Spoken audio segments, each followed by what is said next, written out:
हूं रत्ना और आप देख रहे हैं सी न्यूज़ भारत। आए रुकते इस खबर की ओर। बरेली में डिलीवरी राइडर्स के सम्मान में आयोजित भव्य समारोह ने सेवा और सामाजिक सरोकारों की नई मिसाल पेश की है।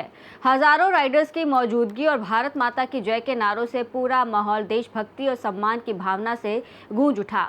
बरेली शहर में आयोजित डिलीवरी योद्धा सम्मान समारोह एक ऐतिहासिक और भावनात्मक आयोजन बन गया, जिसमें Zomato, Swiggy, Blinkit, Zepto, Rapido सहित कई कंपनियों के हजारों डिलीवरी राइडर्स को सम्मानित किया गया।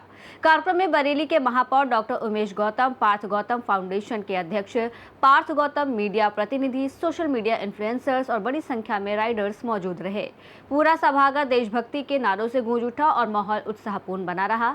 इस अवसर पर पार्थ गौतम ने कहा कि असली समाज सेवा वही है जो लोगों के बीच जाकर उनके सुख दुख में सहभागी बनकर की जाए। उन्होंने ये भी बताया कि वो लगातार होली, दीपावली जैसे पर्वों पर हजारों जरूरतमंद परिवारों तक पहुंचकर सहायता और शुभकामनाएं पहुंचाते हैं।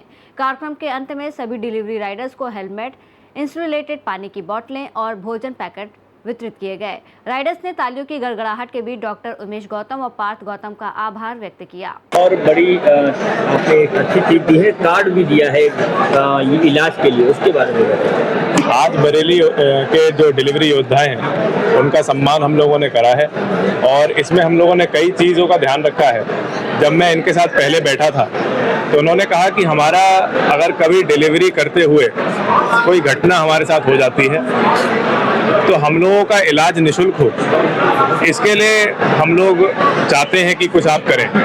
तो हमने तुरंत ही उनको आश्वासन दिया कि डिलीवरी वालों का भी और उनके परिवार का भी कभी भी उनको इलाज कराना हो, ऑपरेशन से लेकर छोटे इलाज तक सब कुछ निःशुल्क मिशन अस्पताल में होगा। ये हम लोगों ने आज सभी को मेडिकल कार्ड दिए हैं उनके इंश्योरेंस के रूप में। और उसके साथ ही हम लोगों ने आज एक नंबर भी सिर्फ और सिर्फ राइडर्स के लिए अलॉट कर दिया है। हमारे ऑफिस में एक स्टाफ सिर्फ और सिर्फ राइडर्स के लिए अलॉट कर दिया है, जो कि कभी भी 24 घंटे में राइडर को कोई भी दिक्कत आएगी तो वो उस नंबर पर कॉल कर सकता है। और कोशिश यही रहेगी कि उसकी समस्या का समाधान हम कॉल पर ही कर दें, क्योंकि बार बार बाइक से कार्यालय आना या बाइक से अपना कीमती समय देना भी उनके लिए संभव नहीं होता है। इसलिए कोशिश यही है कि एक फोन कॉल पे उस राइडर की मदद हम लोग कर पाएं। थैंक यू, आपका बहुत धन्यवाद। और उनकी समस्याओं के बारे में जाना कि आपको क्या समस्याएं हैं। तो जो रेट की बात है वो तो रेट बढ़ा है, दुनिया में सबको दिख रहा है, तो उस हिसाब से उनका इंक्रीमेंट होना चाहिए, इसमें कोई दो राय नहीं।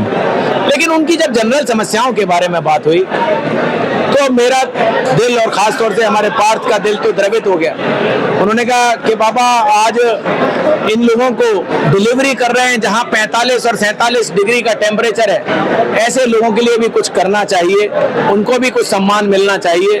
तो उनको जो सबसे बड़ी जरूरत थी वो पहले पानी की नजर आई, क्योंकि वो पानी की बोतल अगर लेके चलते हैं तो थोड़ी देर में ही वो गर्म हो जाता था। फिर बोतल को रखें कैसे, सामान डिलीवरी का रखें तो पानी की बोतल को बाहर निकालना पड़ता है, क्योंकि वो टांगने का कोई सिस्टम उस पर नहीं था। तो ऐसे में हम लोगों ने उनको पानी की इंसुलेटेड वाटर की बोतल, जो पूरे दिन कम से कम 8 घंटे पानी को ठंडा रख सके, वो और उसके साथ कवर जिसको वो गले में डाल सके, जिससे कि कोई उन्हें बाइक चलाते हुए दिक्कत ना हो, तो वो उनको आज प्रदान की है। और साथ ही में जो सबसे बड़ी समस्या आती है कि जब वो डिलीवरी के लिए निकलते हैं तो हर कोई अभी इतना सक्षम नहीं है कि उसके पास हेलमेट हो, या हेलमेट अगर है तो वो काफी हालत में टूटे हुए हैं। उनका मकसद सिर्फ ये होता था कि उससे हम चालान से बच जाएं, लेकिन सुरक्षा से कोई मतलब नहीं था। तो ऐसे में ये भी जब भावना हमने उनकी देखी तो उन सभी को एक एक अच्छी कंपनी का हेलमेट उनको देने का काम किया है, क्योंकि वो सुरक्षित रहेंगे तो उनका परिवार सुरक्षित रहेगा। तो परिवार के जीवन यापन के लिए वो काम करते, सुरक्षित होकर करें, गर्मी में ठंडा पानी पी सकें, और जब जाड़े भयंकर पड़े तो उस जाड़े में भी उसी बोतल में वो गर्म चाय पी सके। क्योंकि हमारे 12 जगह पूरे शहर में काउंटर लगे हैं जहां पर निःशुल्क आरओ का ठंडा जल वितरण हो रहा है, तो वहां से वो उसको रिफिल कर सकते हैं। और उसी तरह से जब जाड़ों में वहां चाय लगती है तो निःशुल्क वहां जाकर चाय उसमें भर सकते हैं, क्योंकि पूरे दिन डिलीवरी करनी है, तो अब ठंड हो या गर्मी, ये उमेश गौतम उनके साथ खड़ा दिखाई देगा। बरेली से सी न्यूज़ संवाददाता BS चंदेल की रिपोर्ट। यह आयोजन न केवल डिलीवरी राइडर्स के सम्मान का प्रतीक बना, बल्कि समाज में सेवा, समर्पण और मानवीय मूल्यों को भी मजबूत संदेश देकर गया। इस खास रिपोर्ट में इतना ही। देश और दुनिया की तमाम बड़ी खबरों के लिए देखते रहिए सी न्यूज़ भारत।